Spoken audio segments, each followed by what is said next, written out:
Welcome to Talk Design Podcast, the space where creativity meets conversation. I'm Adrian Ramsey, your host, and as someone deeply entrenched in the world of design, I'm thrilled to introduce you to the minds that inspire me in the hope that they will spark something special within you too.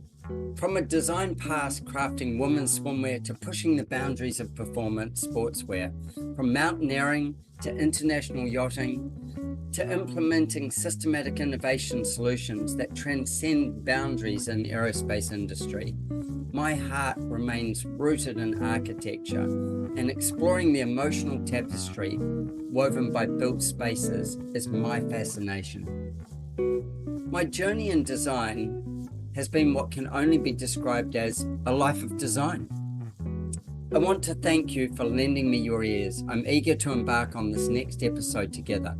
And for those of you who prefer to watch and listen, you can catch this episode at YouTube. That's youtube.com/@TalkDesignPodcast. My guest on Talk Design today is Stefani Thatcher.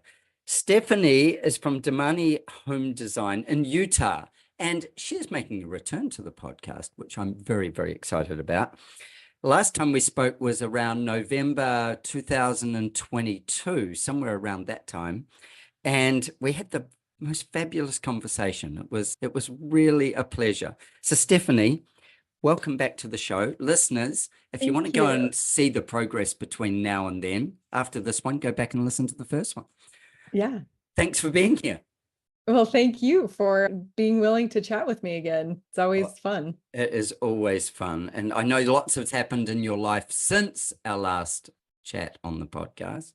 So I'm not going to go over all that. You know, you grew up with watching your dad as an architect and all those kind of things. People can go back and listen to that and discover it. Let's pick up, though, on give us a kind of a snapshot of what you're doing in your business now, how it's developed, what's happened. Gosh, sometimes you forget really because you're just in it every day, just kind of like how you can tie your shoes and you can drive to the grocery store without really thinking. Sometimes that's how it is in business too, right? You just kind of are going on autopilot a little bit and you don't see the progress that you've made until you kind of look over your shoulder and take a glance back. Do you know, I think that's such a great business tip that you just said there, is setting aside like every 90 days, a thing to review the last 90 days.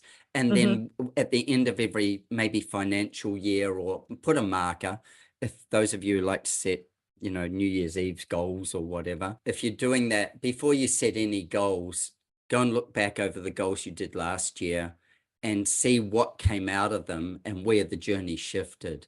Yeah. You were about to launch, you're working on launching a new piece to your business. And if I remember rightly, back then it was like, you termed it something like smart cycle design or something like that you were going to do. Yep. Yeah. So the training program is called, I go over the smarter method of, floor plan design, and each letter of the word smarter is attributed to each lesson or whatever. So give us the acronym. Smarter equals, where you talk about site and story, money and measurements, and adjustments, roofs. We test, we do exteriors and electrical, and then we do a final review. And that's just kind of like a really quick snapshot of the design process that I discovered as I was doing that, self-evaluation and reflection. Like this is the journey that I take my clients on. And this is how it evolves. And these are the pieces that, I wasn't taught all these things necessarily. You're taught the nuts and bolts. You're taught the technical parts of it, right? But this journey that we can take our clients on and how we can produce good results and good end product and whatever. And that's kind of what led to this training course. I love it. I look at it and I go, whenever you put your process down and you can, if I'm not very good at this, but you are better at it than me by a long shot, breaking it succinctly into pieces so that I'm you go, with you this on the one sort of little. stops and starts here. Oh, I just get carried away. I think I go, yeah, but that piece of my mind's a bit like a scrambled egg, like there's a bit over here, a bit over here, a bit over Oh, here. trust me, I Trying am to that way. trying to keep it linear. Yeah. I think the ADHD takes care of that really easily. Just Yeah, ADHD in every other part of my life. This is like the one part of my life where I feel structured and organized and kind of like on the ball, yeah. and got this continual evolving process. I do a lot of reflection and introspection and, whatever, to like, what can I do better? Like, for example, you were talking about how we can like evaluate and reassess and turn things over and do better. Like, one of the things that I did last year was I realized, I spent a lot of time in meetings, and the meetings that I was giving away weren't always contributing to, better output for me or for my clients or whatever. So It wasn't give addressing me the an bottom example. line. I think I would find myself, taking on meetings with this guy who's starting his business and he wants feedback on his marketing. Yeah. And it's not Right. even a design business, whatever, Mhm. but an entrepreneur, and he knows I'm an entrepreneur, and like whatever. It could be just And so agreeing to. you would do that meeting and have that meeting with him out of the goodness of your heart and the fact that you know that you had valuable knowledge to share. Well, and maybe I'd like to help people. I Mm-hmm. think that that's an innate thing, but then, something that I probably am not fully acknowledging or recognizing is the fact that I work in isolation for the most part. I'm here alone. And Right. so I wonder, as much as I try to deny it, if just it's nice to have a conversation with somebody about business. And I'm completely obsessed with my business, maybe a little bit too much, some people might say. And so it's always fun to have those business conversations with people. Do you So, know, I think if you think of like most design businesses, the majority of them are between 1 and 5 people. mhm, And mhm. so there isn't necessarily a lot of community. And with design, there's an awful lot of protectionism over ideas. Right. We hold People are, everything way too close. yeah, we're scared Yeah. of giving away our ideas. And I think that's because often we do give away our ideas. We give them away to clients, we give them away to people, and we are so passionate about the design and helping people that we don't work out how to get paid for the ideas we're giving away. Right, right. And I do think that I think especially creatives don't know how to protect themselves against those people who are looking for like They're a just skill. taking.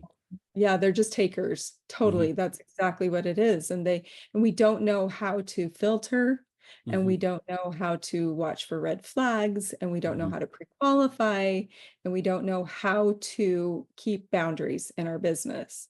But holy crap, I call those kind of the soft skills. I went and did a presentation at a local college campus here and in my hometown, and I'm sure that they were expecting me to talk all about the technical skills and the design and the drafting and the whatever, and I came at them with all the soft skills. It's Mhm, just like, you need to know how to communicate with people, you need to know mhm. how to protect yourself, you need to know how to read people, you need to know how to like run a good business. There's just like all these other aspects. How to establish value, Yeah, how to have not necessarily how to hard set your conversations. pricing. Yeah, how to set your Yes. pricing, how to value your worth. And How to extract the information from people. Like, we don't have these kinds of courses in school. we don't have them anywhere unless somebody like you sets it up. Right. Nobody talks about it, like you Yeah. said, Yeah. in the community. Yeah. Everybody's too afraid. Like, I had to figure it out myself, so they need to too. Well, Why also, would I help them? there's the issue of regulation, which is around price fixing and things like that as well. You know, like Yeah. often you will Yeah. find, I reckon there's a couple of reasons for this. Architects will be very protective about how they charge, unless you're a client. If you're a client, then they'll tell you how they charge, but otherwise they're very, very protective about it. Part of it is because they're scared of the price for the work they're going to do. Interior design is the same. They're scared of the price, and they're scared of the conversation around the price and whether that's their value. They've got a scarcity mindset around the amount of work there is. So they don't want to give too much away too soon. They're worried that they won't get the job instead of being confident they will get the job. I'm not saying that I'm perfect at this either. Just these are the things that go through their minds. And then, you know, something like the AIA says, well, you will not collude on price with other architects. So if we all sat down in your town and we said, okay, we're all the professionals in this town, let's get together and set our pricing. Nobody will do it for less than X, and nobody will do it, you know, well, you can, sky's the limit, but this is the baseline. That, I don't know whether that'd be good for the industry or bad for the industry, but what it is it would probably be better for the community. And I know that, like, if you go to here in Australia and you go to sign a master builder's contract, if you're a builder and you're signing a master builder's contract, that contract has in it something, I can't remember the exact figure, but it's got a standard percentage markup or margin that a builder would take, and even just understand the difference between those two. But it suggests that, I think it's 20% or 22% is the margin that they would take as a builder, which is really interesting in the fact that that's an industry body making a suggestion. And whether the AIA do that or not, I don't know. That. I have thoughts on that. Me too. I do have thoughts on it. And because, you know, I mean, honestly, like, I'm not, okay, so first of all, like, let's just talk about the fear, right? Everything that you just like went through has some sort of fear base underlying it, right? They're worried about this, they're afraid of that, they, you know, whatever, they're scared, they're nervous, all those fear-based emotions, right? And I learned, now I know that there's still that whole idea of like, I need to put food on the table and pay for shelter and, you know, pay for my basic necessities of life. And that can drive us to, you know, like operate from fear a little bit too, just so that we meet our needs. But when I operate out of confidence and faith, that's actually when like more came back to me. 100%. It was wild. And when I had what I call the walkaway factor in place, where it's just like, you know what, like, I'm here to help you in whatever capacity I am capable of doing while protecting my boundaries and doing the work that I am passionate about. So that means that I'm not going to go do an as-built. That's not the thing that lights me up. And I haven't figured out a good system. So I'm not a good fit for you because I don't have a good system for it. I don't know how to price it well. You're going to be frustrated. I'll be frustrated. That's not a good, like exchange. It's not a good exchange. You don't want me frustrated. I'm making decisions that are going to affect your life. Yeah. So yes, we're dealing with like people's livelihood, right? And so I'm just trying to operate from an abundant mindset just makes a massive difference if you can shift. And this is like me preaching to myself too, because in my other business, I don't know how to get to that headspace as well. And so I know it's hard to, but also like competition, you know, like, or having this like base pricing model, whatever, set kind of by the industry or whatever. It's just like, well, if I had charged what I charge now, when I was first starting out 25 years ago, there is no way that the work that I produced was worth that kind of money. 100%. And Your experience.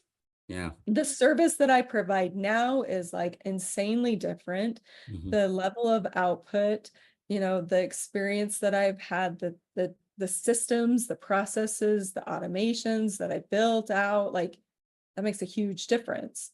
And people can ask me how it is to work with me, and I've got a very clear process. We're going to do it this way. We meet weekly, and this is how you pay me, and da da da da da. Before it was like, I don't know. Well, it's worth paying for some of that stuff, right? I And so absolutely. It gives surety.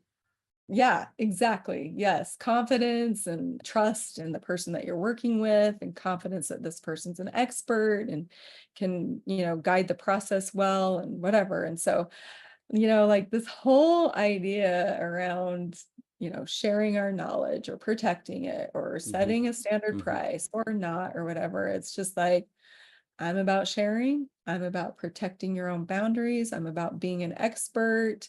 I think that everybody who's a professional should really dive deep into what it is that they're passionate about and how they are like providing value to the people that they're working with. I think so as well. 100%. I'm totally on board with everything you've said there. And I totally agree with that thing also. If the industry said everybody should charge 20% of the whatever, or 10% or 2%, whatever it is, I don't care the percentage. If that was an industry standard, even if if that was just an industry standard, then you would have people with low experience. Yes. In an industry that takes years to gain a lot of experience, I remember years ago, I was sitting with a business coach, a guy called Roger James Hamilton, and he studied architecture. And then one of the things that he did when he was studying architecture, somebody said to him, "This is a slow cycle business." And I'm like, so I leaned forward to hear this. And he said, have you ever noticed that most famous architects, or people who, not just famous, but ones who have done really well, not necessarily financially, but done well with design, they're revered for design, they don't get noticed until they're like 60 or 70 years old? That's because they've got, 30 or 40 years of runs on the board. And those runs on the board might be as little as 30 or 40 projects. Right. Could be less, maybe more, could be 100, but that's how long it takes to get experience. And if you kick off with us today to design a home for you, we've got maybe 6 to 8 months in the design process, maybe longer, depending on the value and the speed and what we're trying to do, and county and all those different things, all the different regulations that we're going to have to deal with, and other consultants we're going to have to work through. So you may not get your construction drawings for, 8 months, maybe 12 months. And then somebody's got to build this thing. And that's going to take them another 12 months. So you might have more, maybe less. So you've got this 2-year journey that's going to happen. And in that 2-year journey, the first 6 months of that journey are going to be total discovery. So what you thought you knew, you're going to find out you didn't know, and you're going to learn all this stuff. And so that's going to be like design development, discovery, and growth, and for the client and you with the client. So then we're going, and this is when people say right in the first meeting, "What's your budget?" And they go, there's a budgetary figure. And you go, okay. And if you're like me, I quote my fees as a set price, not a percentage, as a set price. You too. So I'm looking at 2 things there. I'm looking at their wish list. I've got a process I call Design Magic, which is similar to what yours probably is, where we break it down into numbers of rooms and square feet and a whole lot of complex stuff, slope of land, regulation overlays, blah, blah, blah, blah, blah, all these different things. Yeah, all the stats. I call that the stats. That's the rules. Yeah. Rules we've got to follow. So we break it down with all those first, and then we go, this is how complex it will be. And then somewhere in there between their budget and their wish list, we're either saying you don't either have enough money, or we can achieve this for the money you've got.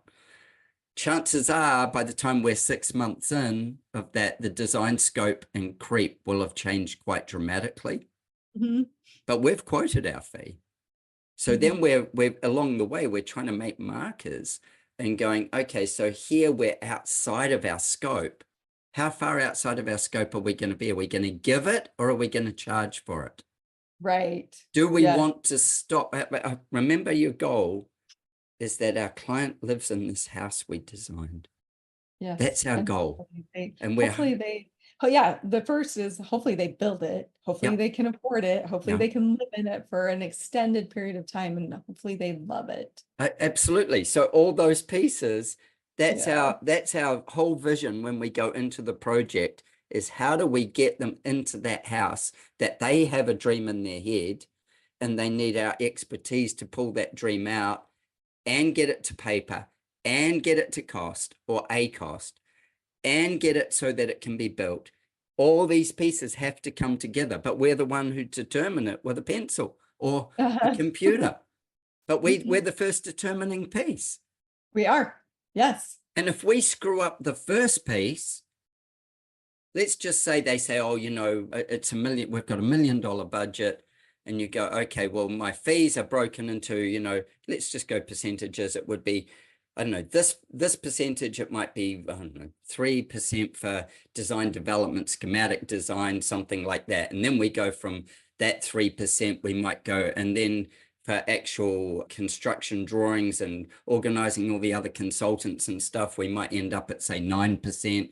And then we might need another 3% to manage it on site and all the rest. We've taken 120,000 of their $1 million. Right. 10%. Yeah. That's 12%. Yeah. But see, it could go that way, but you're going to work for that money for 2 years. Right. And at 6 months in, I bet you your design scope doesn't look like your design scope you started with, no matter how rigorous you are in the first design scope. Well, yeah, that's the thing. I mean, you can try your hardest to prep people and, you know, and understand what they are thinking too, you know, and it's a challenge. It's one of those soft skills that we were talking about. It's a soft skill, to how are we journey going to with them. That? Yeah. And how we use, how do we use what we extract? I had a fascinating conversation last night with a builder, and I said, he's a new builder for me. And he said, how do you get to your, you know, the budget and the design together? And I said to him, well, through conversations and method, but one of the things that I love to point out to a client, not because I'm being a smart ass and not because I think I know more than the client, but I love to point this out to a client. Let's just say we'll use $1 million because it's a round figure. Let's just, and we could use 100,000, it's a round figure as well, whichever, I don't mind. Well, let's just say that we go, you want all these things and they're going to fit into this $1 million and we're about right there. One of my first questions is obviously, have they ever done it before? If they haven't, then from your friends, family, you know, your general understanding of design and building or building, how much does it overrun by? What's a figure that you've kind of hear it overruns by? 20%. There you go. So our $1 million. So the first thing I've got to do is I've got to start my design at $800,000. Yeah. Yeah. The 20%'s gone. Maybe 820 or something like that. So that's actually, now my square feet have to fit into 820, not into 1 million. Right. Then, so whatever my rough square foot price is per, whether it's first floor, second floor, slope site, whatever my metrics are, what does it fit into? I go, tell me what inflation's running in your country. Do you know what it is in the US? No, off the top of my head. I bet you it's 5 or 6%, probably. Yeah, you know, they still aren't easing interest rates because they want us to slow down our spending. So it's probably running about 6% or something like that. So $1 million, 6% of it is $60,000. So my million is going to lose $60,000 through the design process. And then it's going to get a compounded $60,000 for the second year. So let's just call it, just to keep it easy, 120,000. So now my 820 is 700,000 that I'm designing. Ouch, yeah. And somewhere in there, I've got to take my fees out of that thing. Yeah. I'm taking my fees out at the million as well. And let's just say my fees are 10%, just so we can do the numbers. Right. So I'm going to take another 100,000. So now we're designing at 600 and something thousand dollars. Ouch. Yeah. So, I mean, do you ask that question? Like, I run it past them, in front of them. Okay. Because, yeah, I ask people, is the number just for the structure? Does it include, you know, I mean, is it a build budget or is it a project budget? Yes. Yes. Does it include land? Does it include landscaping? Does it include finished, furnishings and finished everything? Like, what is it? And that's when somebody ends up with a dream of a mansion and has a tiny home at the end. And ends up with a shack. Yep. Yeah, because of the so fact how do you? Well, I do this in very early meetings, in those discovery meetings. I call it my design magic process, where I take them through that, but not before I allow them to do the whole dream process. So I think that's good, because people it's a dream. My job is to get them their dream. Yeah. Yeah. But let's get your dream and let's be realistic about it, because I call it the front line of defense. You talked about how we're kind of like the first people that, if we don't do it, so one of us does do it. And if not, it's a builder who's probably got less information than we have. They're just working on history and no design. And there's so many people out there. Knowledge. Go. Yeah, exactly. They know how to build it, but they may not understand, the aesthetics and the proper order of design, where the harmony is. And, like, so many builders don't care about that. So much just think of circulation, like in a home. How does it circulate? What are your travel distances? Where will you use those travel distance the most? How far is it from the garage to the kitchen? What are those doorway sizes like? What will that circulation flow be like? Because somebody's going to be carrying something. How close do you put a powder room to the, to the garage? How many kids have you got? So do you have pets? Yes, 100%. Yeah. How do you keep a pet inside while you're doing this, or whatever it is? How does all that come out? I've never heard in 20 years a builder go even close to the questions we ask. And consider. Well, the thing that I love too is it sounds like you care as much about the homeowner and their success as I do. And there's also a lot of designers. They call themselves designers. I call them just, CAD operators or drafters in the old days. Like, there's a difference between the people who can expertly guide and extract this information, tell the truth to the homeowner, just like you did with your magic process, right? And be able to set the homeowners, like prep them, set them up for success, and help them, like advocate for them. In order for them to actually, like we said, be able to even build the house to begin with. I know. Look, it's music to my ears. It's like, I know, right? It's like if we create what we call here project homes, I'm not sure what you call them in America, but just like tract homes, where production, production housing.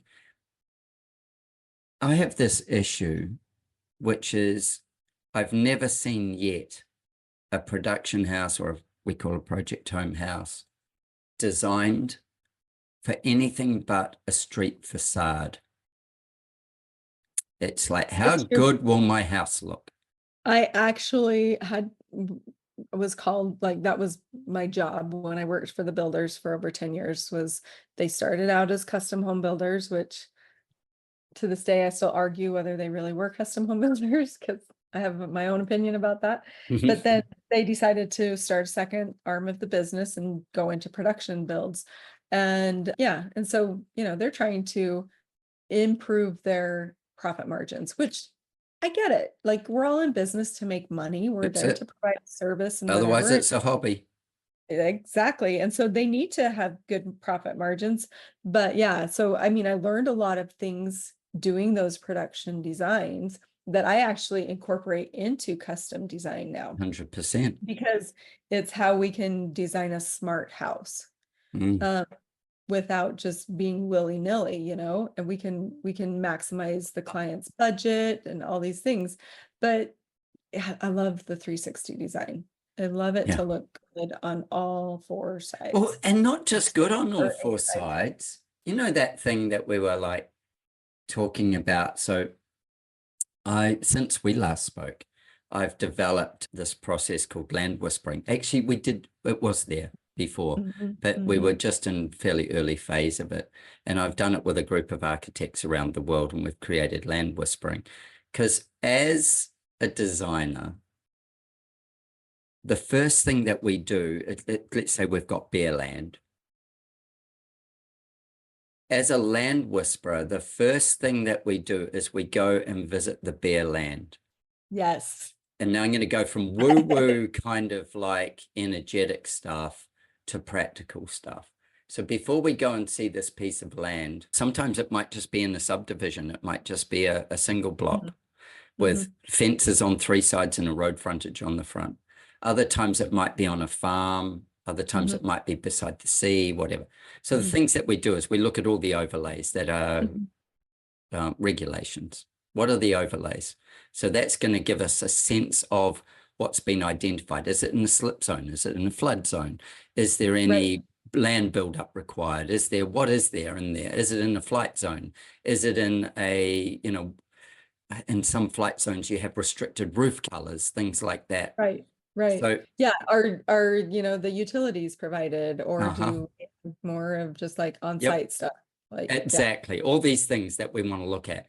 And then from that or we, being the other land whisperers I work with, we go and we will walk the land. Now, in my case, when I walk the land, I'm happy to walk it with the client at some point. Not always the first point, but yeah, generally they want to show it off. So I'll go with them. And then I go back and I'll be on that land before sun up, and I'll watch the land wake up. I want to see the land wake up. I want to hear what happens. I want to smell it. I want to sense it right through to sun up. And then I may spend more time there, may go from then. It just depends. Then I want to be there for sundown. And I want to sit on that land from sort of like late afternoon till it's dark, and listen to everything that wakes up. One lot goes to sleep, the other stuff wakes up, all the things change. I want to see where the wind comes from. I want to see what the noises are. I want to see, and that will only be a snapshot. That's only one little snapshot. It is, because I'm like sitting here thinking, do you have seasons like I do? Of course. Well, no, I don't hear, but yeah. I have four very distinct, actually, we have like two real distinct seasons, and the others kind of like tuck in. We wish that they were longer, but yeah, our summers and our winters are extreme. Exactly. But the other two extremes you must design for. The ones in between aren't as critical. No, yeah, but we need to know about the summer. We need to know about the winter and what is happening in that. So then, so let's just take it out of this. No, let's do the subdivision one first. So we need some sort of street facade. Let's just say that this street facade faces south. Now I'm in the southern hemisphere. Yeah, so it would be like my north.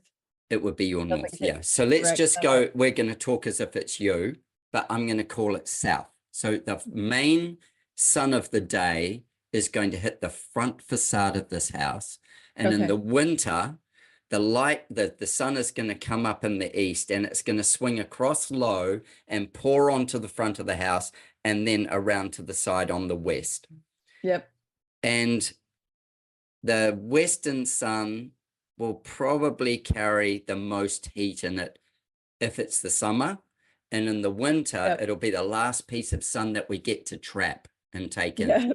So we'll be trying to protect ourselves in the summer. Yeah, Yeah. exactly.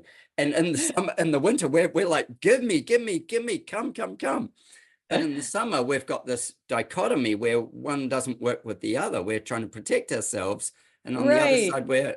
side, and in the summer, our sun actually goes over. In the winter, it goes around, like it Exactly. lays low. So the penetration of light into a room is way deeper in the winter than it Yep. is in the summer. Anyway, then we look at where's our prevailing winds. And so we look at all the wind patterns that are on the Met Office and stuff like that across the site and all the rest.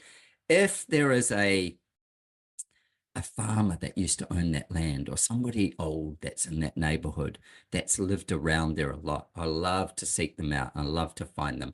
I love to ask them about what's changed. And they'll be, oh, this has happened and this has happened the same. Yeah, but what's changed in the weather? Oh, well, we always get a breeze from here in the winter. We always get a breeze from here in the summer. We always get a cold wind from here. The storm's coming about this month. They know the land. If it's a farmer, they survive by knowing the land. Yeah. So their knowledge of land is like incredible, because that's how they survive, and they observe it over a year because they work seasonally, not like us who jump in the car and go to work. Exactly. So we want the seasonal long view of whatever we're talking about. So we do all that. And then that's sitting on the land. If we're in a subdivision, chances are the land's been bulldozed. It's already been altered. Moved around. Some of the magic or the energy in that land will be shifted from that. You as a woman. Size just a little bit. Yeah. Yeah, just a little bit. Some of the land, as a woman, I think that you're probably more intuitive than most men when it comes to feelings. And if you look at how a woman's, just even as simple as this, the skin on a woman's face is thinner than the skin on a man's face. And on their neck and shoulders and stuff, the same, because they need to be able to, their DNA is set up so that they can feel shifts in temperature, because they're the ones who keep the kids alive for the next generation. Right. It's not the men. So the men are more likely to be doing something where that skin on their face is more hardy. It's going to be thicker. But in a woman's case, it's thinner so that they can shift. They can get the minute shifts. Men think typically long and singularly. Women think broad and wide, because they've got to have so many senses on. So true. Yeah. If I go walking with you on a piece of land, or if I send you out onto a piece of land, let's just say there's a bit of farmland now, and I say, find a house site there for me, kind of in this region. You'll wander around, and you will go, this feels good here. There may be some things. There'll be a piece that you find that feels good. Why does it feel good? It's just dirt, it's just grass, it's just scrub, whatever. Why does it feel any better? Oh, well, there's a really nice view. Yeah. But that nice view is just as nice, 100 feet over this way. Yeah, this feels better. You get in the car with your husband after going home and meeting people, and you go, there's something off about that person. Yeah. And your husband's going, what are you talking about? What are you talking about? He's fine. And you're going, there's something off about this. I can't put my finger on it. That's can't quite put my finger on it. No, I can't relax. That's your sensory piece. So when we do that with a piece of land, for me, I get into a kind of a meditative state. It's called using my alpha brainwaves. So I go into an alpha thinking state as opposed to using my beta brainwaves. So I've got a method that I drop myself into. If anybody's interested in the method, look up Jose Silva and look at the Silva method of mental dynamics. Yeah, now I'm curious. Yeah. So I do this with clients as well, but like this is moving to my alpha state. So then I'm being intuitive. I'm listening I'm feeling it. I'll often do it in bare feet. I'm feeling it. I want to know what it feels like. I know what it's giving me. I want to know where I feel secure, where I feel happiest. If I've got younger kids around, I'll let them go play somewhere, and I'll watch where they gravitate to. Ooh. They will go to the energy every time. Time. That is really cool. So in land whispering, I will watch where kids go, and then I will go and be calm on that spot. Maybe without the kids there, maybe with the kids there, but I'll go and try and center myself on that spot and listen and feel it, because it's got an energy that it's giving you. Mm-hmm. And then assessing what that energy is good for. What is that energy about? Like, why is it good? What does it make you feel? How does it make, you know, some may have heightened energy, some may have relaxed energy. Chances are we don't want to stick a house on that spot. Yeah, you trap that energy. I remember, yeah, I remember talking to you about when I was talking to you about that process I have, which I was just developing at the time as well, the emotional floor plan. And you told me your back porch was your favorite space. So you were sheltered by the strength of your home, but you were removed from the day-to-day that happened in there, but you were in touch with nature because you looked into the trees out the back. Yep. So if there was a magic spot, imagine we stuck a house on it as opposed to kept it so that you could have it like that.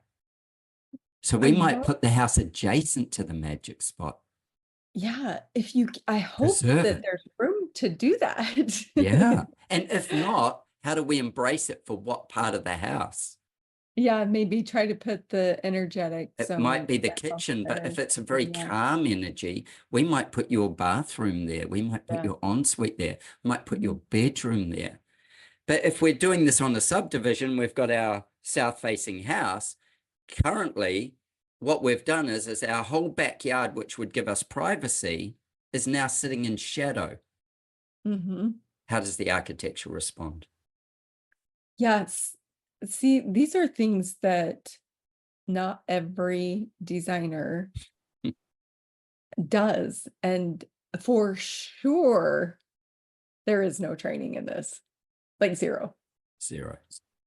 And, you know, and whenever I try to talk to my clients about energy or the emotion or the feeling that they have in the home, you know, I'm probably even still a little bit too dismissive about it, even though I fully embrace all of that, because most people can't logic out the woo-woo, right? And so I think, so if you have a system or a method in order to help them kind of connect to that, understand it and embrace it, like that's something that you can't just going back to, like, we can't just put a standard price tag on that. Oh my God, no. I can give you a little example. Like the fact that you just described spending literally days like on somebody's property. But they're going to spend years, decades. Yeah, maybe even multi-generational. Exactly. Yeah. What is it that we have to get right? What's important? Because this is going to affect how they live and how everybody lives in that house until it's renovated or whatever. But as long as it's not knocked down, it's going to affect how that feels forever. And that energy is going to align or disalign. One or the other is going to happen. It's either a collision or it's a flow. And if we can create the flow, we're in magic. Okay, I have a question for you then. My podcast, I ask the questions. No. How can you take that and expand that to the community? Like, how does the home contribute to, like, the energy of the community? It's a bit of a put your own oxygen mask on thing first. I like that. Yeah. And so, like, if every house is taken care of, then hopefully by default it like embraces the collective whole. 100%. And then when somebody moves to a property, what are their motivations for moving to the property? So give you the example that I can kind of come up with. I live in a place called Budrum in Queensland. And Budrum is like maybe about 7 to 10 minutes from the beach. So it's close to the beach, but about 7 to 10 minutes. And from the northern side of Buderim and the eastern side of Buderim, you get a lot. It's a mountain, like it's a hill. It's not a mountain, it's a hill. In Australia, they'd call it a mountain, but it's not a mountain. It's not the Alps. You're talking to in Utah. And yeah, exactly. Mountain. No. It's elevated. On the northern side, we get warm breezes that come down the northern side, and on the eastern side is the sea of Buderim. So on the northeastern escarpment, we get breezes that come off the sea and up the side of the hill. So as a space to live in, you're looking it up now, B-U-D-E-R, I am. B-U-D-E-R-I-M. Oh, I would have spelled that completely wrong. Yeah. Thank you. Okay. So with that, when people come to Buderim, one of the things that they like, and it's an old settlement, one of the things they like is that you're not at the beach. And remember, it was settled long before people used the beach a lot. You were on top of the hill, so you got the natural breezes, or you were on the hill, so you got the natural breezes. It was good fertile land, so it was great for cropping. And it became a ginger area, like of ginger, growing ginger, hops, tobacco, those kind of things. So it was that kind of cropping that could be done on hillsides. It's got these views, which makes it really beautiful.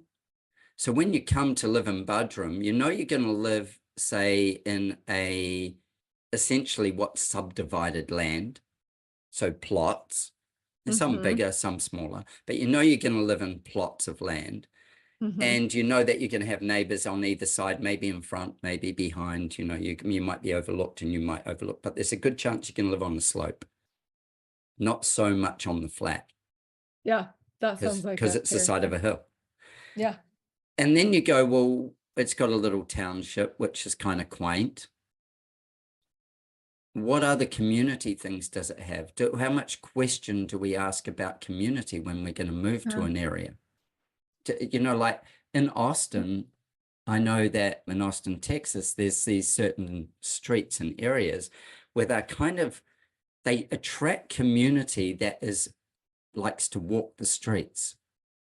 That's amazing. And so they're very particular about, you know, like if you don't fit, you probably don't stay kind of thing.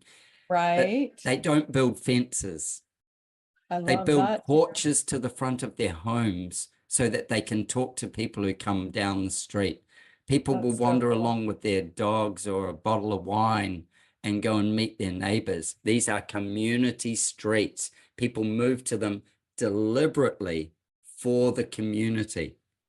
That's so cool. Isn't it? That's so cool.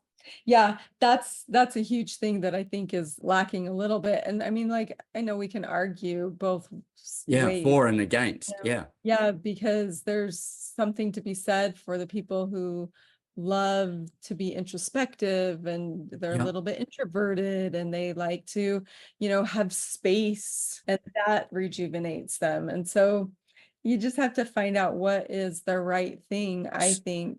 So in a couple, you might have that as well, hey? Like in a couple, you might want the space, and your husband or your, you know, whatever, your partner might want the interaction. So then how do you design? How does architecture respond? That's a great question. Yeah. How does it give you both of those things? And how do you maintain that energy over the land and the house? Yeah, and they've probably already resolved some of that in the land purchase. You know, it sounds like you're a little bit like me. I won't design anything unless the land is purchased. And if they want my advice and my input on the land before they purchase it, I'm happy to help them with it. But, you know, sometimes the land is already resolved by the time it comes to us. And so at that point, then, you have to like help them navigate. Again, we're back to soft skills. Like you have to exactly that partnership, you know, like resolve things together and work together and compromise together, and you know, all these things works. You just have to create this design that is mutually beneficial for them both. Yeah. Oh, absolutely. Absolutely.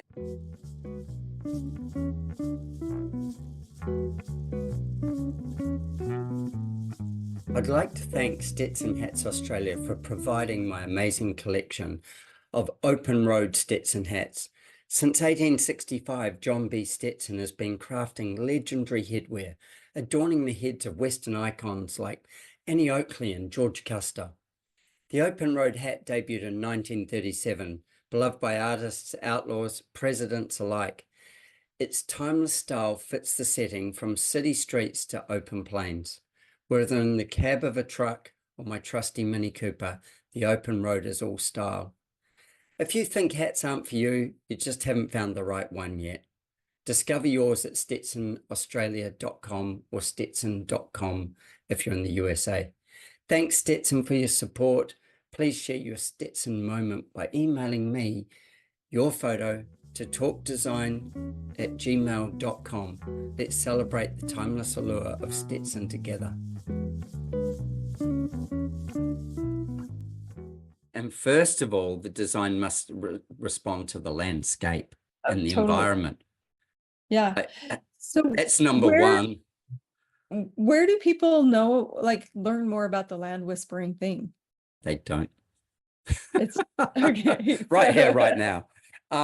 If you want in this exact podcast. Yeah, right here. That probably the only way that they can find out about it currently is by talking to me or talking to one of the other land whisperers. As I say, there's a group of us around the world. And you need like a certification program.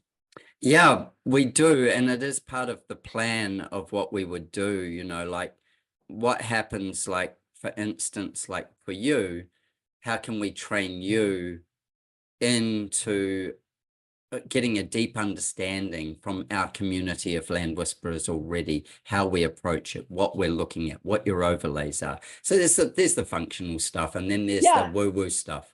Exactly. So that's the thing. It's like, I feel like I've already arrived at some point that is further along than where I was 20 years ago, or where, you know, they take you in university or anything like that, because they don't take you, honestly, through understanding land and designing to the land and whatever. And we go back to my smarter method. And that's the very first thing we address is the site. The site. It's more important than the client. I draw the site plan first. Yep. Me too. I study the site first. I visit the site first, and then I design. But you expand every time I talk to you. You expand my mind, and kind of it's good you do the same for me. You push me get me thinking further, which I love so much. It's just like, what more can we do to have? I will tell you something we are going to do is next year in the US. I am going to take a tour to the US. Well, for me, it will be to the US. In the US, it'll already be there, you know. I'm not taking the US to the US, it's just me. And I'm going to do a land whispering experience on that tour, where we will do a few days of going and understanding land. And we'll do it from a native perspective. We'll do it from an energetic perspective. We'll do it from a meditative perspective. We will visit some sites that are, what am I going to say here? That are renowned for their energy, as well as we will visit some sites where it would be like virgin. So say, for instance, if I came to you, I'd be saying, okay, Stephanie, let's go somewhere. Where are we going to take these people? And let's just say it's like, we're going to go and focus on 20-acre blocks or 20 to 40-acre blocks that would hold a house of about this size. Let's go and take a land whispering, and that's in Utah where you are. Let's go and do a land whispering experience on some of those blocks of land. So we'll get clearance to go there and all the rest, and we will look at all the overlays. And then what we will do is we will take a dive into the native flora and fauna and what exists already. We might try and find some people to talk to. I shouldn't say might. We will find some people to talk to, whether that be a rancher or a lumberman or whatever, somebody who's known the zone. And then we will break that down and we will do some experiences with that so that different people experience it, that are all designers. They've all got to come from a design background really to do this. And then we will ask that question. The first question will be, how does the architecture respond?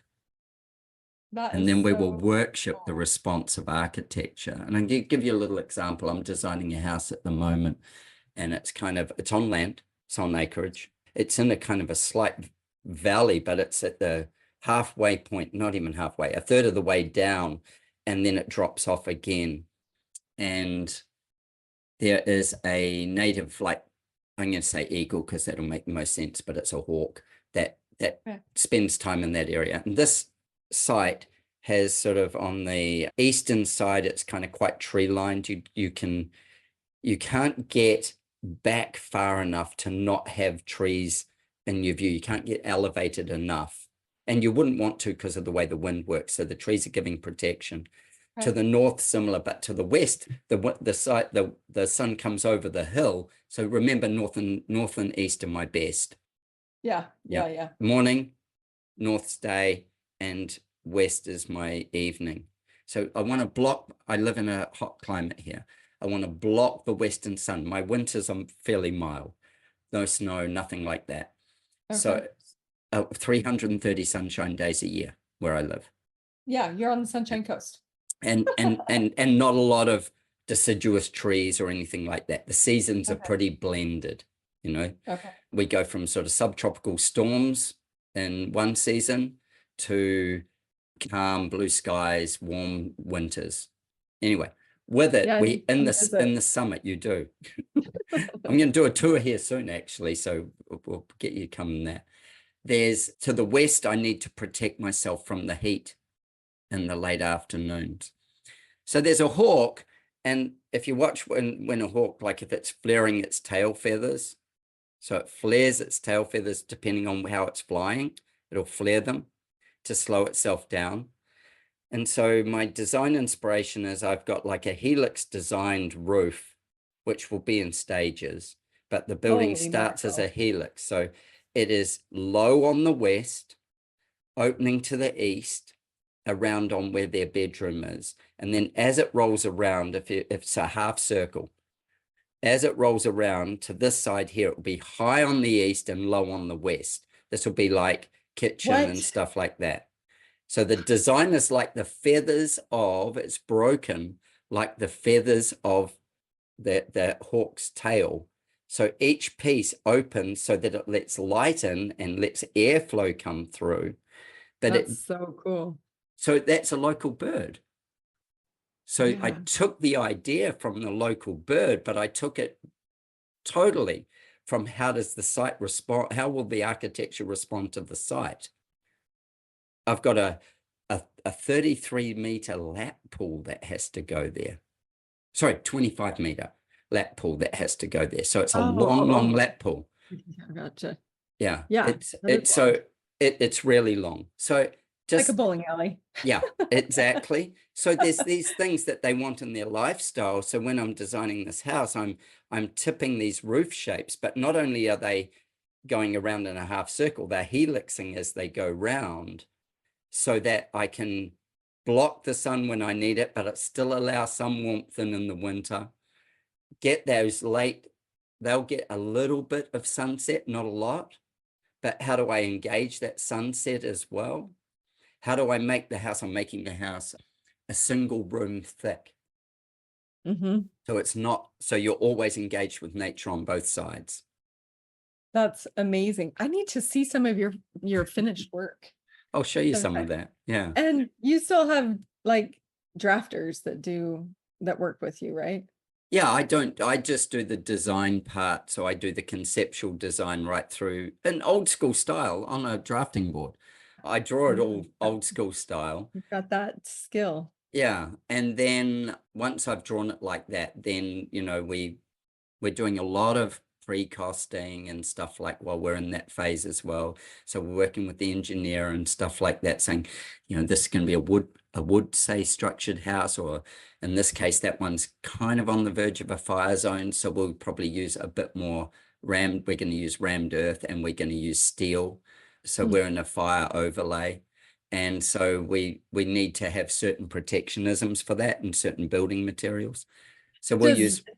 Yeah, so they have requirements. Yeah, sure. Yeah. Property or whatever. Yeah, right down to what animals are on that land and what trees are on that land that you can and can't touch and stuff like that. So we will do that kind of outcome for that with all those overlays as well. So that's our first kind of look at it, and that would determine how we're going to build it. So we're going to use steel, or are we going to use timber? What is it going to be? That's going to affect our pricing. What kind of roofing material will we use? Are we going to have, you know, is it going to be a timber beamed roof, or are we going to use steel with steel? What are we going to do? How's that going to be? Is it going to carry solar panels? Do we have to protect ourselves from the EMFs? You know, what are all those other elements that we've got to put into this house that are kind of functional structural elements, but they all affect the price? How do you protect from the EMFs? I don't know that. EMFs are like, just don't be careful about accelerating them. And if you look at building biology, go and have a look on the podcast, you can see it. But also, if you're listening, go and check out Paula Baker-Laporte and her work on, she's a building biologist and architect from Oregon. Go and check out her work in building biology, and she doesn't get too heavily into EMFs. Otherwise, look at Zara, Zara Dakota, and she is a building biologist from Australia, and she's pretty hot on the EMFs, on just those electromagnetic fields, how we protect ourselves from them, and what's naturally in the area, all those kind of things. What are the readings already?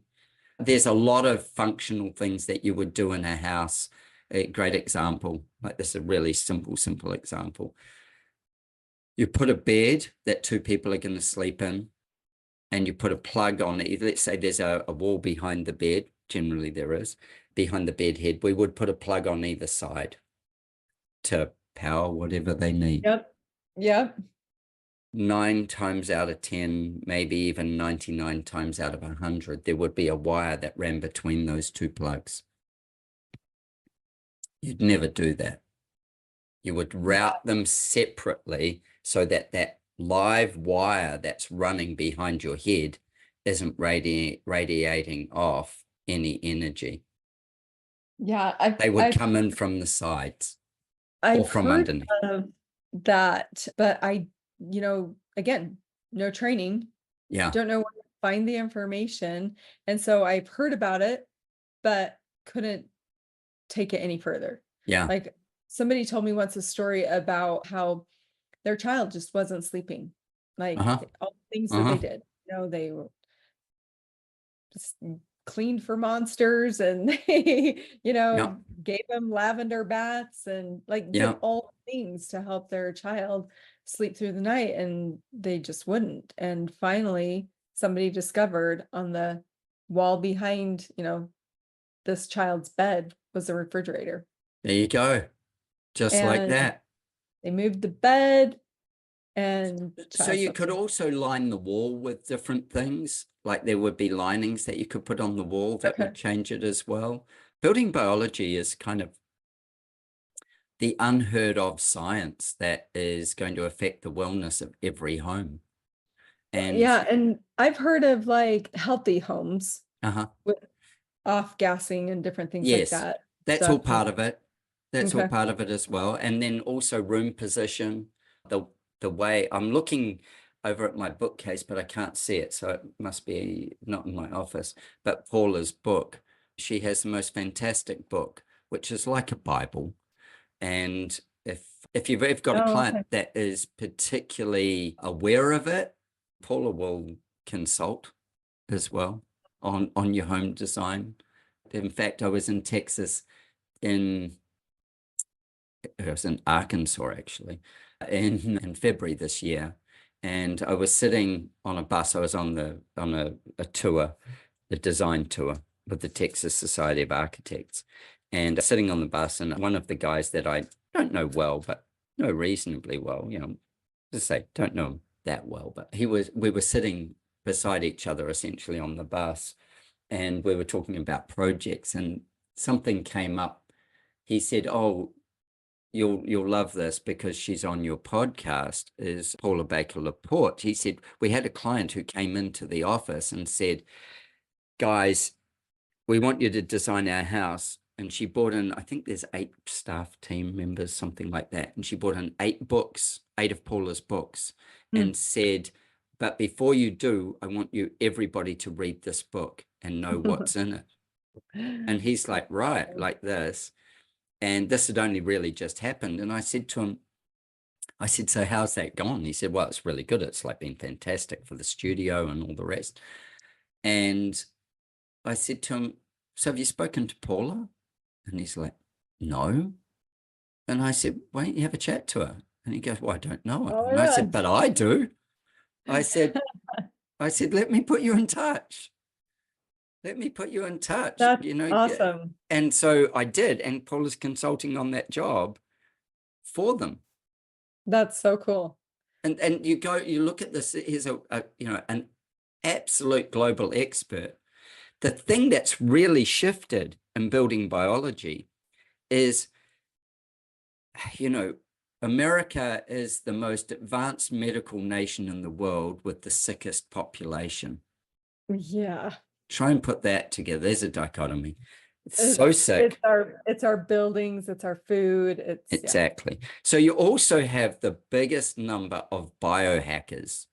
People working on hacking a better life. You go to a blue zone in the world where people live to 100 or so. Those people aren't working on hacking it; they're just living it. It's just second nature to them. Yeah. We have to go back and rewind. Exactly. Analyze. We have to go and fix and work towards. Yeah. Yeah. And you listen to so many podcasts and stuff on health and wellness. Anyway, biohacking is a big thing. Paula's book sales accelerated by the biohacking community because they've suddenly realized that the homes that they're in are going to shorten their lives faster than the other things that they're doing. They've got the health under control. They've got the exercise. They've got all those things. And then they've got a refrigerator behind their head and can't sleep. So this is where building biology is the game changer for the future. Okay. Actually, a really interesting thing that you might be able to do. Zara Dakota runs a masterclass. Her last name. Decotta, I think. Dakota. If you look her up on the podcast, you'll find her.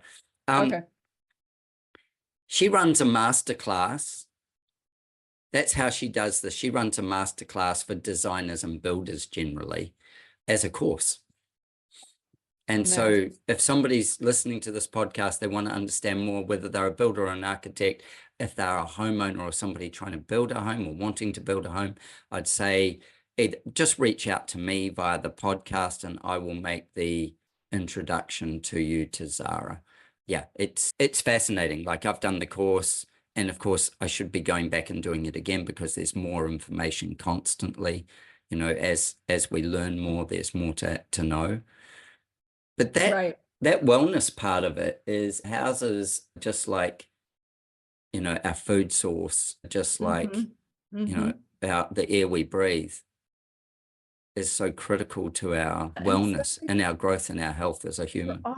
We're all kind of trapped now. Yeah. Inside of these built environments, and so, and back to you remembering that I love to connect with nature. And I think that that's part of it. It's just I feel more alive. I feel more healthy, and I think you are more alive and more healthy, not feel. Yeah. That's the thing. It's, that's the same is true for everybody, whether they consciously accept it and acknowledge it or not. Yeah. Hey, I heard this really cool thing the other day. So another guy that's on the podcast, very, very early podcast, maybe one of my first. He's a friend of mine. His name's Kelly Vandermerve. And I heard this the other day from Kelly. He said, Form follows feeling. Okay. Now, you Somebody said to me something- earlier, stories dictate design. Stories reveal feelings and Yes. emotions. The Yes. emotional floor plan, as you know, is about creating feelings. And how does architecture respond to create those and nurture those feelings? So how does biology respond to it as well? But I love that form follows feeling. Yeah, I do too. I saw somewhere somebody said something else instead of form follows function. They said something similar to that, form follows feeling. It's, it's just like the intention of the space is more important, It is the than, most important. yeah, yes, totally. And if you feel frustrated in a space like a poorly designed kitchen, a poorly designed ensuite, a poorly designed hallway, bad circulation of air in your home, if you feel frustrated by those things and you recognize you are, then it's not following the feeling, is it? It's just Right, causing frustration.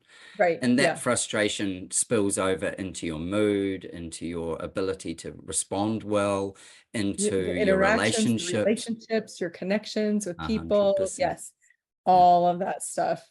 How important is it, eh? And I think we kind of get to the same place every time we talk. I know we do. I know we do. I go so much so. I want you to tell me about what you do with your course and how people engage to do the courses with you, Yeah, because, we're birds of a feather. How does yes. this happen? Okay, I'm glad that you're asking because I'm sitting here thinking too, like, we got to get all these pieces together. I'm like Yeah. trying to connect the dots and like, okay, there's building biology, there's sustainable building, there's land whispering, there's the emotional floor plan, there's smarter methods, it's just like Where's how, this library? yeah, exactly. How do we collect this all together and become the most holistic designers we can be? Yeah, You well, know, the most we can be. It's like being a parent. I'm being the best parent with the information I have right now. Am I seeking more exactly. information every day? And Every if I day, because don't, my wife will give it to me. But yeah, yeah. exactly. I mean, we're constantly striving to become better versions of Well, ourselves every not day. everybody is. Hey, I know, it's weird. something that I wanted to say before was, when you say about people on the land or whatever, I feel like we live in a world where we're all holding our breath, Right? and to take the time to breathe out fully and then to take a breath in is an absolute wonderful treat. So when I take people on a walk, I slow it down like I've just done now. I pull the mood right down energetically. I drop my energy levels so that I'm not dominating, because I will otherwise. So I drop all those away. I get a really calm piece of conversation, and I watch for them to breathe out. Get rid of the excitement. Let's just get centered. Where do they breathe out?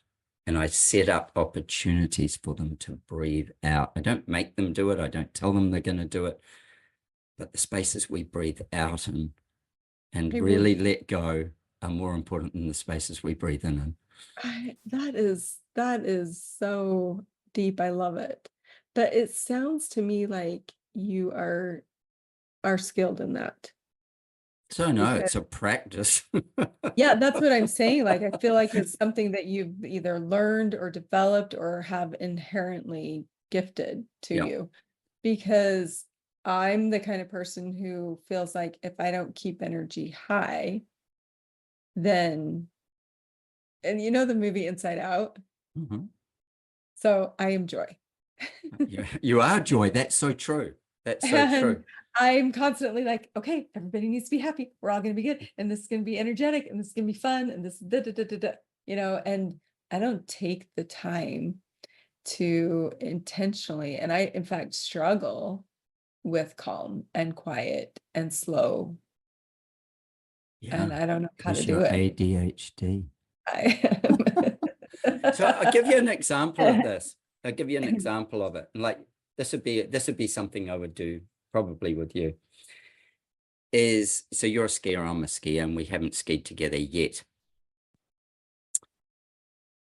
If there's a lot of excitement in skiing, there's a lot of joy in it, and then there's a lot of wonderment of the environment. Okay, this is good. Yeah. I can. So let's just journey. We've done this before. We go on these journeys. So let's just journey. We jump on the ski lift. We've skied down a run. We jump on the ski lift and we go, let's go to the top, wherever it is, whatever we're going to. What are we going to ski next? Okay, we're going to ski this part here. Cool. We get off at the top and, we're looking for just to take in the nature. So I'm like, I want to have a look around. So I might prompt it. I might go, I just want to take in this view. Yeah. And a trick I would use, if not a trick, I don't know, it's a trick, a method I would use. I have a trick. Yeah. I'd move into the space and then I'd wait for you to move into the space. Yeah. Mm-hmm. And then I would be like, I'd move right over beside you. And I'd lean on my poles almost. And, sort of lean, how you lean forward in your boots and you can't fall over. I'd lean forward in my boots like that beside you and look at, and watch you while you're talking to me about it, what you're observing. And then often I would go, let's get a selfie here. Let's get a selfie here. Because then I'll put my arm around you. So take my poles off and I'll put my arm around you. Now I'm energetically shifting all your energy. Not so worried about the selfie. If we were walking across a piece of land, I might say, hey, Stefani, check this out, check this out. And I'd have spotted something. And as you come over to check it out, I'd put my hand on your shoulder. And I would calm all my energy before I did it. I would have brought you with excitement, then I'd just calm you right down and put my hand on your shoulder. I might just put my hand on your arm. Just enough touch so that I transfer that calmness that I've got, my centeredness, so that you breathe out. Because I'm breathing out. But often it takes touch to do it. And I'll do it even with men. With men, I'll put my hand on their shoulder and go, check that out. And I'll point to something. But I've deliberately shifted all my energy so that I've pulled it down. Yes, I love that you do have these very specific techniques and actions. Yeah. That's so cool. When we shake hands with a client, I deliberately drop all my energy down to a calmer energy so that we take time to shake hands. So there's no rush, there's no confusion, there's no fancy handshake. It's like, thanks so much. With women, I will like lean in and not kiss them, but do an air kiss, but I will lean in and give them a hug because that shifts that energetic energy. And I want to be able to access their energy and them to feel my energy, that we're not at odds, that we're not forcing anything. Yeah, that you're kind of on the same team. I'm trying to be energetic with them because that's how they get the house. That's going to make the difference. Yeah. So the practice that I do that I can relate to what you're saying is, I call it having tourist eyes. Yeah. So seeing something that is familiar as if I'm seeing it for the first time ever. Tourist eyes. So good. Because you can steal it. Yeah, because I'm like, I constantly remind myself I live in this amazing place, and what would it look like to you where it's drastically different? What would it look like for me to come to the Sunshine Coast where you live and see that for the first time and experience it? I'm going to notice things that I just take for granted every day. Yeah. And vice versa for me. And so it's just to have these eyes like a tourist of like, what's so new and different and interesting and unique and exciting and cool, you Do know. you know something I love? I so love this. Like, it takes me to so many journeys and places and travels and life experiences. Years ago, I went out with this girl, fabulous woman, and her father was actually a bit of a pain in the ass, to tell you the truth. You're glad he's not your father-in-law, Yeah, right? yeah. Well, yeah, he had a few issues, but he was a very successful businessman, like very successful businessman. And he wasn't necessarily the world's best human, but he was a good businessman. And something that he did, which I'm talking about like when I was 18, I was going out with this girl. Okay. And yeah, and so I would often stay at their house. Like, they lived in Auckland, I lived in Wellington in New Zealand, miles, 400 miles apart. But Holy cow. if I was there, I would often stay. So they had a guest room, so I'd stay in the guest room anyway. He would, every morning, he would wake up and he used to have a chair that he sat in, and his house looked actually across a motorway, believe it or like a freeway, but elevated, but it looked all the way down the harbor. So there was hills coming in from either side and a long, long water view, long, long, long water view. And to the predominantly east, maybe, yeah, all down this big, long eastern view. So really good for morning sun. And he would sit there every morning that he was home. He would sit there and he'd just do like 10, 15, 20 minutes of sitting. But that's all I thought it was. It was actually his meditative sort of state. And often I'd get up and I would see him, and he'd come into the kitchen. I'd be in the kitchen and he'd be like, morning, da, da, da, da, da. And I'd be like, yeah, wow. And I'd be standing. I'd never grow up with a big view, and I'd stand and I would look. I'd just be looking down this view in amazement of what it offered and how the light shifted. My dad's a fine artist. We'd always talk about light and how it operates and all the rest. And I'd look down there and he'd go, it's beautiful, isn't it? And I'd go, yeah, it's incredible, you know. And he would then pick out a nuance in it, some little piece. And he would talk about this nuance in the landscape. And he'd say, if you watch that piece over the next, couple of days, you'll see as the light shifts what will change in there. And so he had started mapping the patterns of what happens Wow. in his technical mind. And it made me look at landscapes differently forevermore. Another one that my father did was, once we were driving somewhere and it was winter, and I was saying something as a kid, or an older kid, about the winter or whatever. And he said, something I love about the winter is, and not so much where I live here, but in, where you live, the trees reveal their skeletons. And depending where the light comes from, they become the lace in the sky. You don't look at the tree, you look at the spaces the tree creates. Ooh. And not everybody does that. No. And there's the magic as you look at the space between the space, or the space between the structure. And then the space between the spaces where, I'm going to get woo-woo here, that's the space where God is. I love it. I love it. Yeah. And most people, I think, don't even, like, I can get still long enough for that kind of stuff. And I can get still and meditative and contemplative enough for, analyzing and getting in. I can get into the woo-woo space pretty easily, but I have to be so intentional about that energy transfer, 100, me the same. dropping and whatever. Like, it has to come from a conscious state of, like, a conscious choice. Mine's a conscious choice. Otherwise, I just stay elevated and scattered. Yes. Yeah. Yeah. Elevated and scattered is so true. Yes. So I just need to be more intentional about it. So how do people get on your course? Okay. Yeah. So we derailed that there somewhere. We do. We go in circles. Right now it is, so the way that it originated was, it was a live launch and there were live sessions, and I was teaching the modules every week live with my students, and we had a start date and an end date, and we came together every week, and it was like full immersive experience.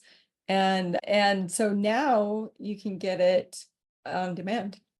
So you can just go in and purchase it. You can go to my website, www.squarefootsuperhero.com, and search it up. You can buy it in bundled packages. You can buy the whole thing. You can buy the individual courses, I think. Like, I have to double check that one, but I think that they're available as individual lessons, so that you can, if you're like, I just really need to understand what Stephanie's talking about with the site, or how to maximize my client's money or whatever, you can go take just that one only. But yeah, it's just on demand, and you can do it on your own time frame. You don't have to like subscribe to any certain time period or anything like that. So drop the price for that too, which is awesome, because that makes it way more accessible to people. So, and so do you still offer your own as well, one-on-one?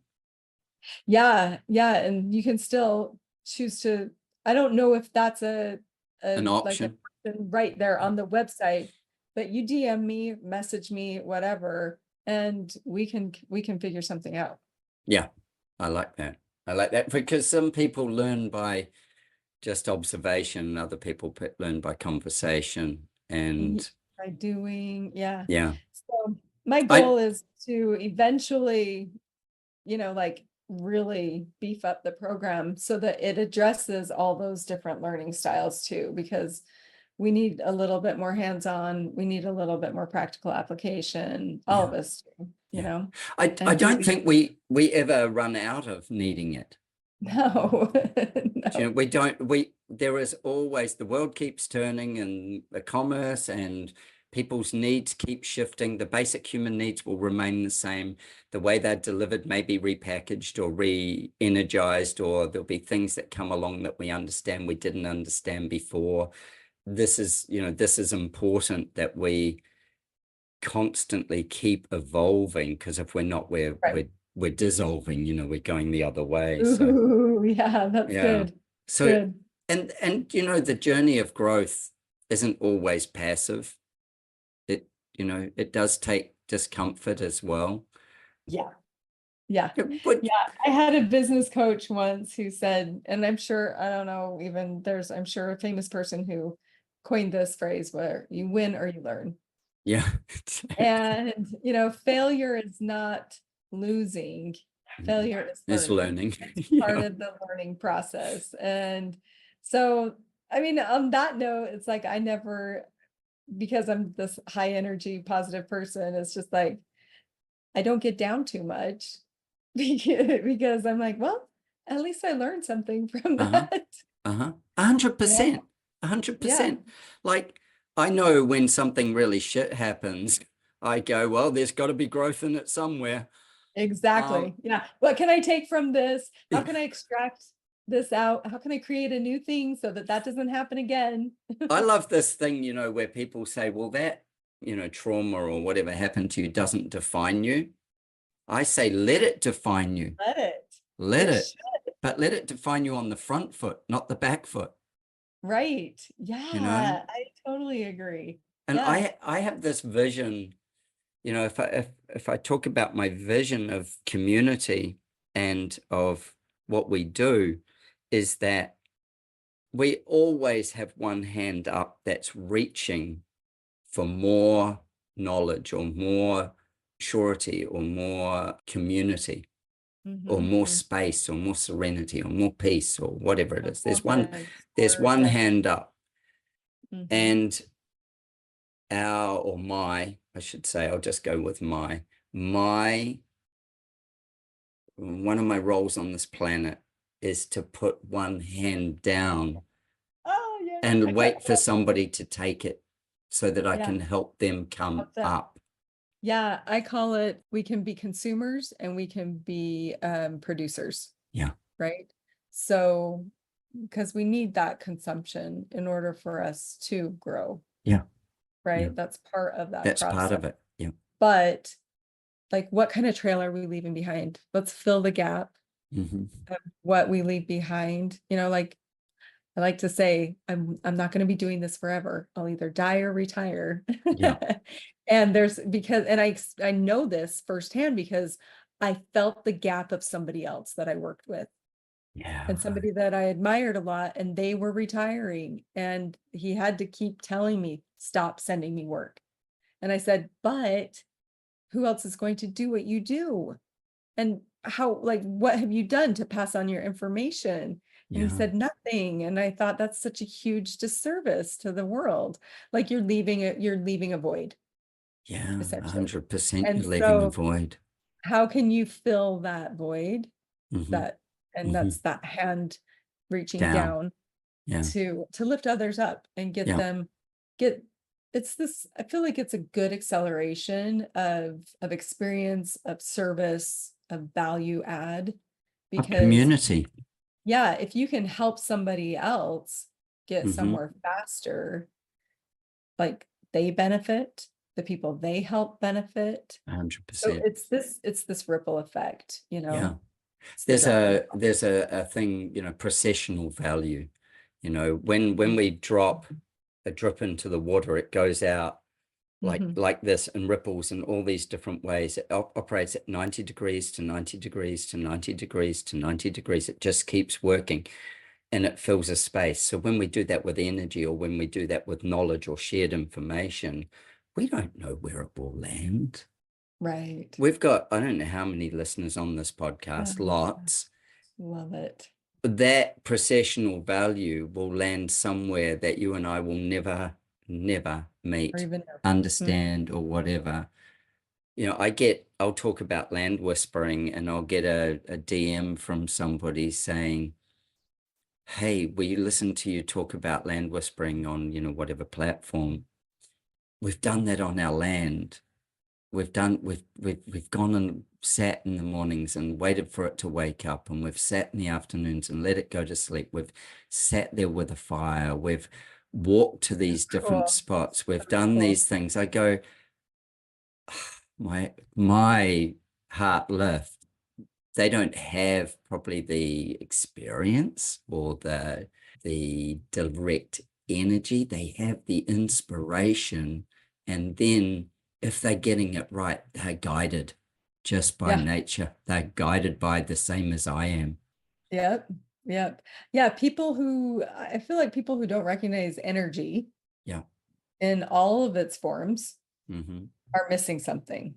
And there are some things that people can, like, wrap their heads around a little bit easier, just because, they are able to plug in a plug and make a thing work.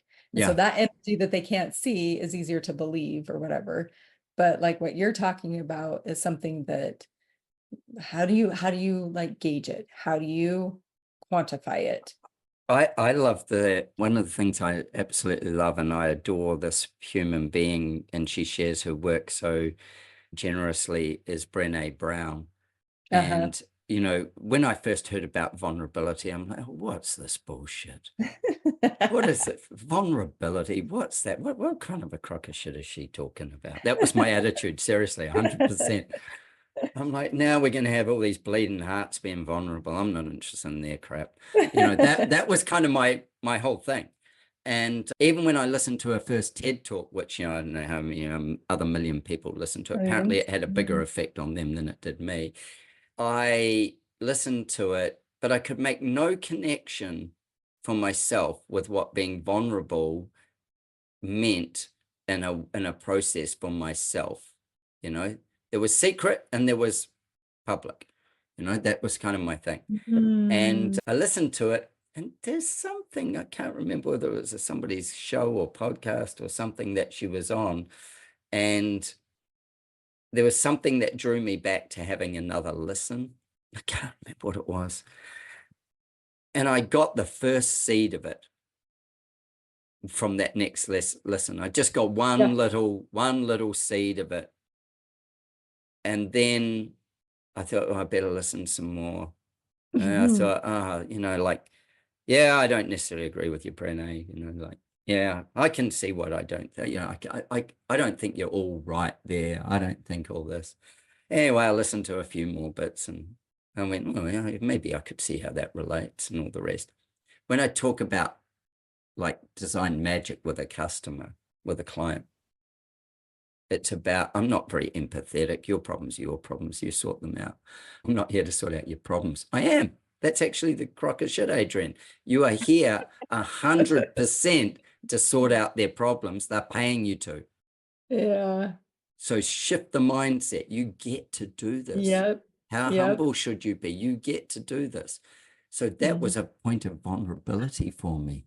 Soft skills. I know, and then the vulnerability of the design magic.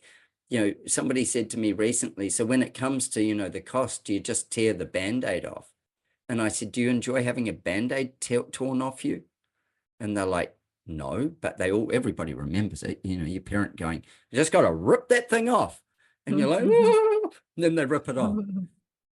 Well, if I say to you, like, I can see where we're going to go here, or where we're going to end up here. We're going to have to, essentially tear the Band-Aid off at some point and get very real about what this conversation's about. Right. So let me find the way to gently remove the Band-Aid. Yep. What's the easiest way? Do I need to soak it first? Do I need to put some solvent on it? What do I need to do for you to be mentally prepared for the Band-Aid to be ripped off? Otherwise, I just come in and rip that thing off and throw your dreams out the window at the same time. Yeah, exactly. So how do we remove what? That's so true. Like last week, I took an inquiry and talked to people, answered a bunch of their questions, gave them a ton of information, insights, whatever, guidance, direction, all that stuff.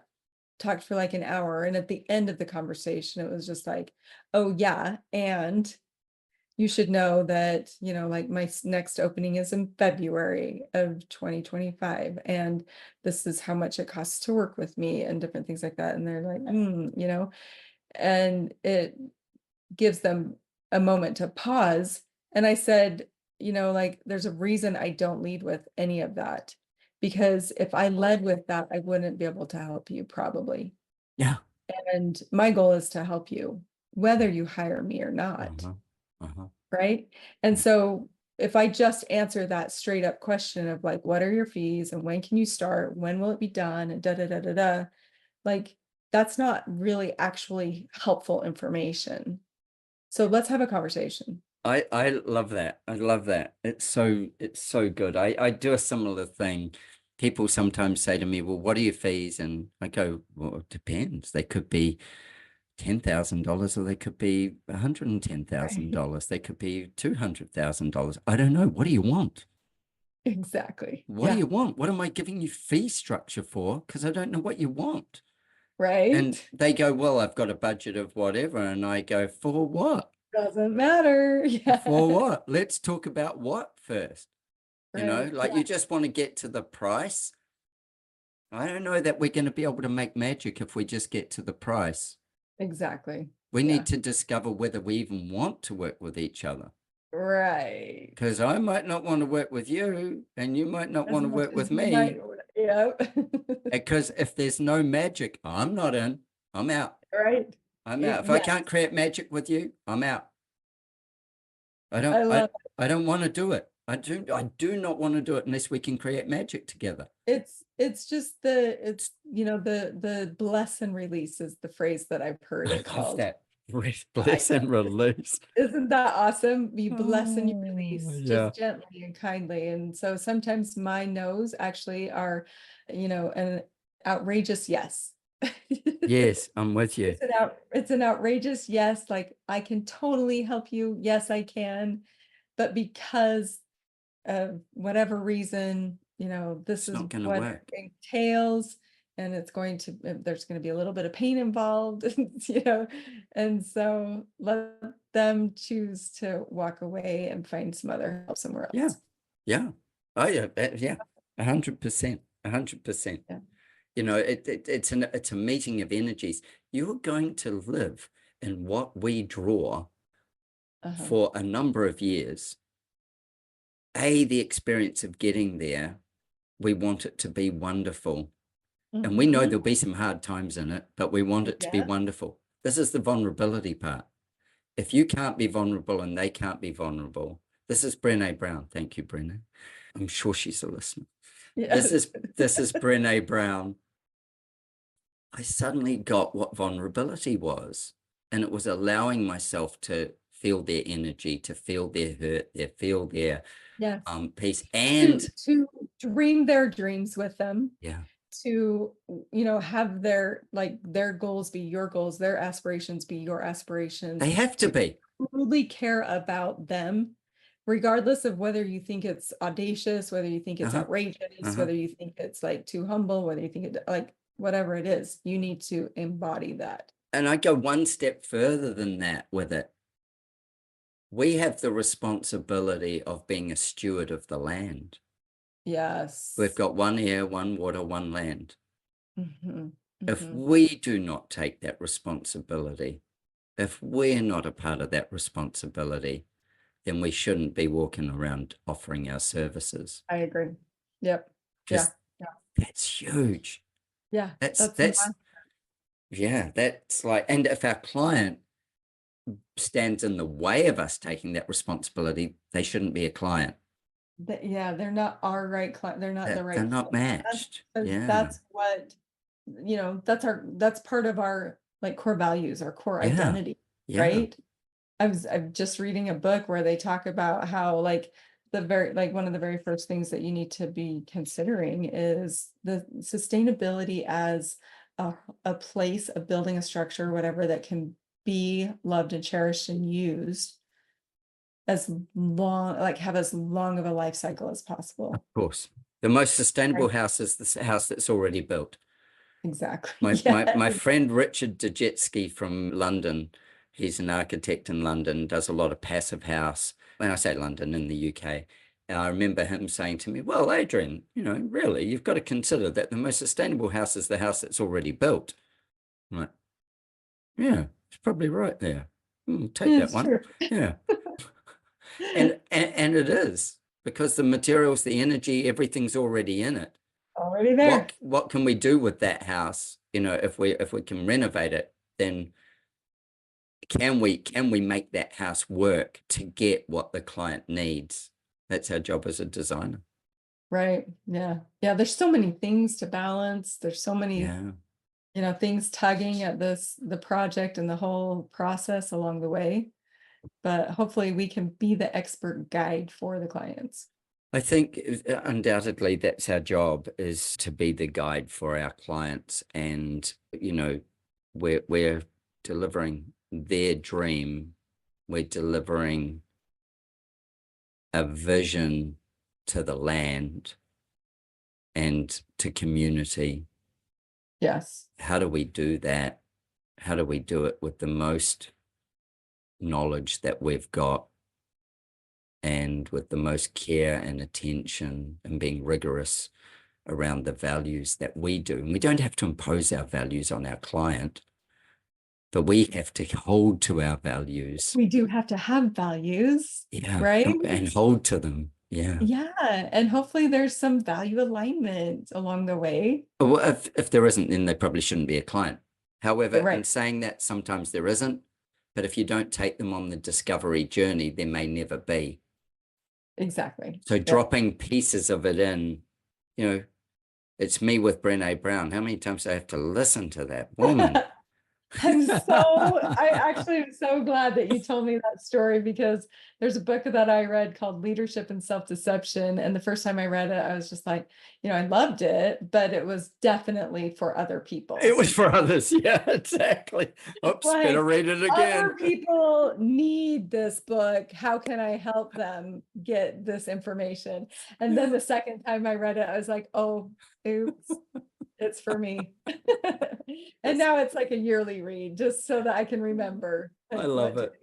I think it's so fantastic. Like, your journey in life catches up with the journey of somebody else's that they're exposing to you. And that is the joy of community. Yeah. For sure. For sure. So we're going to post, Stephanie, we are going to post all of your, how to get in touch, how to get on your course if that's what they want to do, how to get them to design your house if you ever have space again. Yeah, exactly. But don't wait until that minute and then expect it right then and there if you're going to contact Stephanie and ask her to design for you. Get in Right. early and, you know, get some of her resources so that you understand where you're heading. Yes, because we design with intention, right? Yeah, 100%, 100%. But we will do all that. And thank you so much, I'm so looking Adrian. forward to posting this. I love these conversations. I know. I feel like we should just do it yearly or something. Maybe more often, I think. Maybe so. I think we should hook up on some of the tours I'm taking and give some experiences, to people that, you know, where they can learn some of your processes and stuff, as well as, you know, overlapping with some of the processes I use and others use, and, you know, run something together where we take people for 3, 4 days, 5 days, something like that.